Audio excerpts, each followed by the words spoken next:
Hello and welcome back to MakeCode Jam's online Bits and Bytes lessons. Today is the official start of our Code Adventure series. So during this series we will focus on one piece of online coding tech.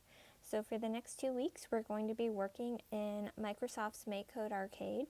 We did a few of these back in July, but these next 2 weeks are really going to focus on certain aspects of video games. So today we're going to learn how to move a player up in order to catch an object, and then we'll have lessons about jumping to different platforms and adding 2 players to your game, but we'll start small and build up on those.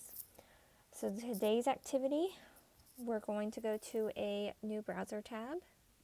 I'm going to exit the slide, and in a new tab I'm going to go to arcade.makecode.com. And on this page you'll see that, first of all you'll see that I have a lot of projects here. I don't have an account. These live in the cookies of my browser, so if I ever cleared those from my browser, these would disappear. So if you've done something before, you might have them here if you have that setting turned on. The first thing we're going to do is click this big orange new project button and give your project a name. So typically you name your project as something that relates to what it does, or it's descriptive of what's in there. So I'm going to name our project Going Up.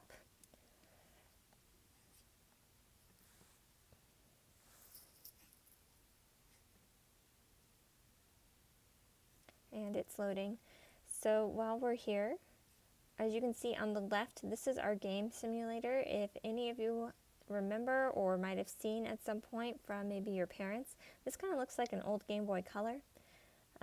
I don't know if there's any out there in existence now, but that's what it kind of looks like. So we have our arrow keys to move, A plus B. This is a refresh button, and then down here you can stop. So when we start building, our game might automatically start playing even though we didn't tell it to. So we can press stop so that it doesn't go off in the background and distract us. And then you can, again, this is your restart refresh button here. If there's something not working, you can go into debugging mode and try that one.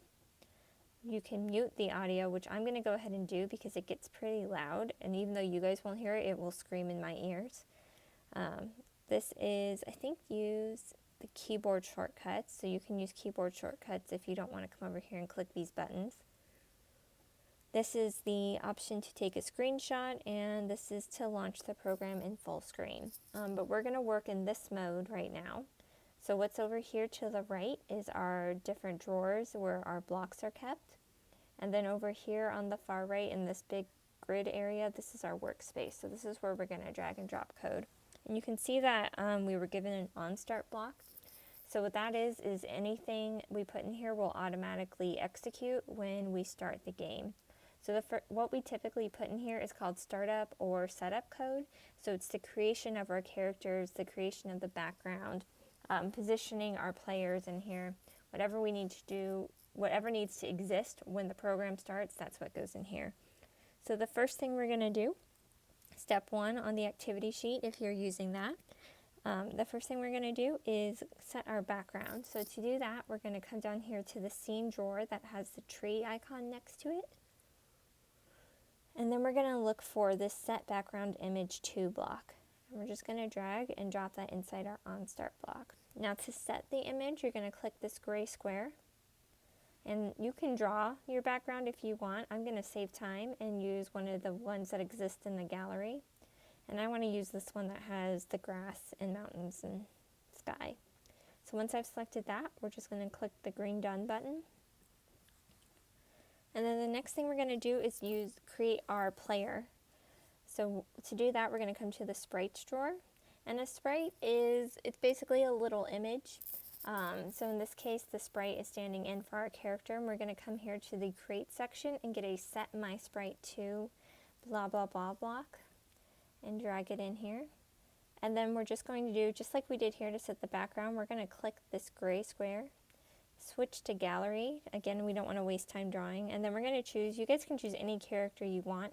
On the activity sheet, it looks like I chose a monkey, so I'm going to do a monkey again. And then just click done. Okay. So on step 3, we want to position our monkey to a starting point. So the game will default with any sprite we add.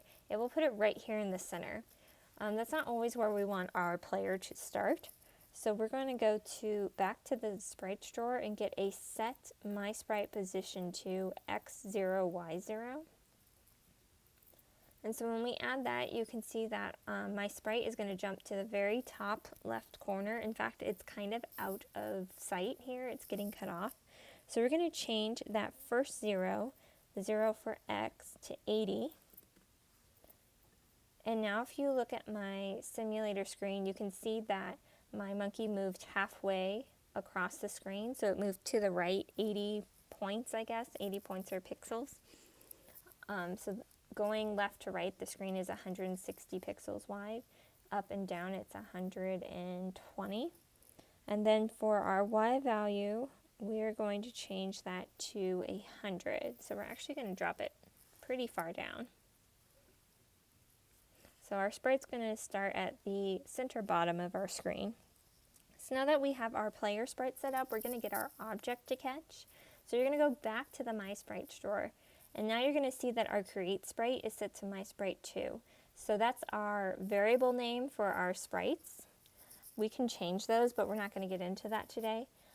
So what this is it's saying when whatever we create for our sprite here, it's going to be attached to My Sprite 2, whereas our player is attached to My Sprite.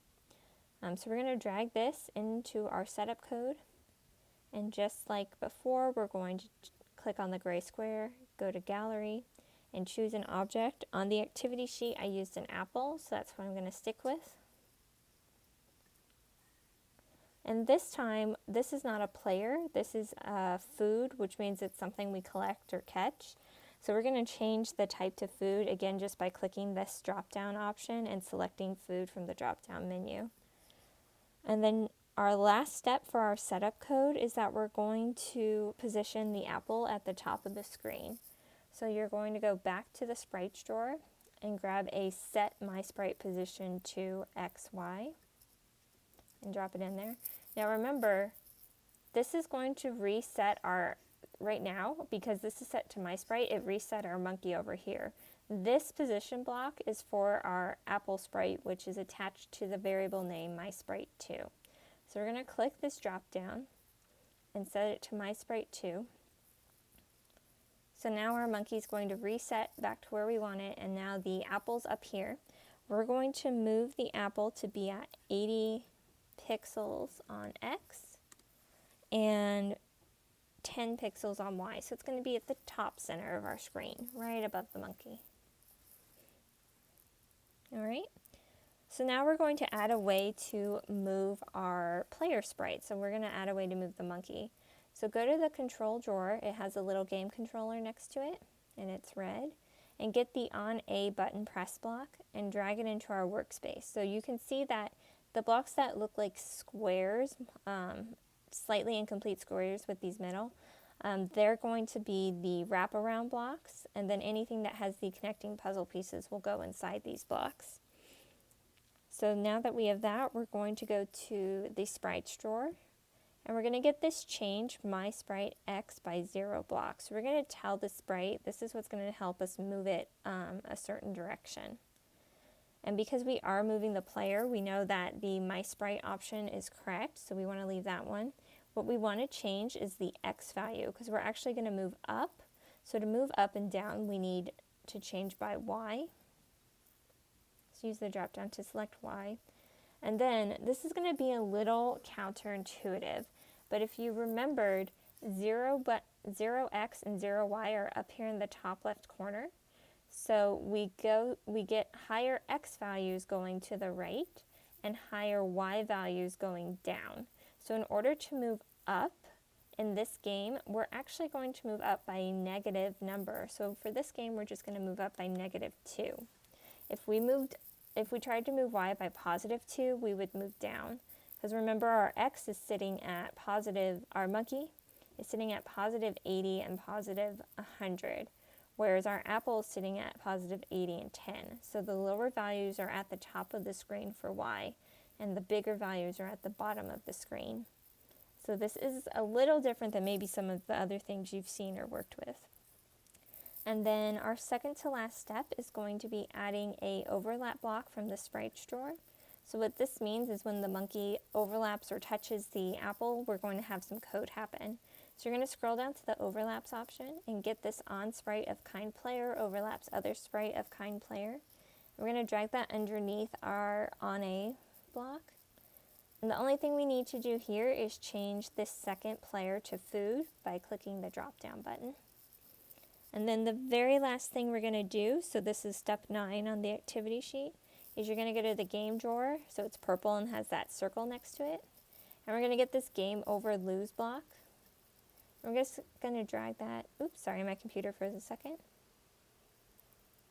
Hold on, I'm going to let it catch up.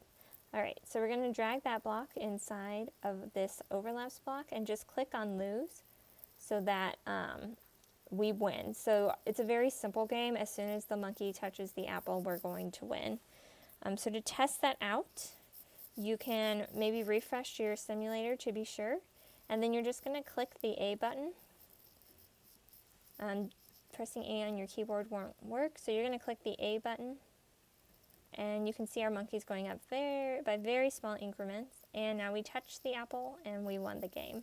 So that's very simple, and it's just to really get you guys introduced to how to set up multiple sprites and the variable names, how those work, the positions, kind of where the, this is all a coordinate map, but it's a different coordinate map than what we've seen in math class probably.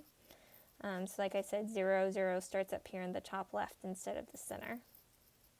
And then this is just one way to move it. If you guys keep playing with the controls here, there's other ways to move your sprite. You can play with this number to make it bigger or smaller.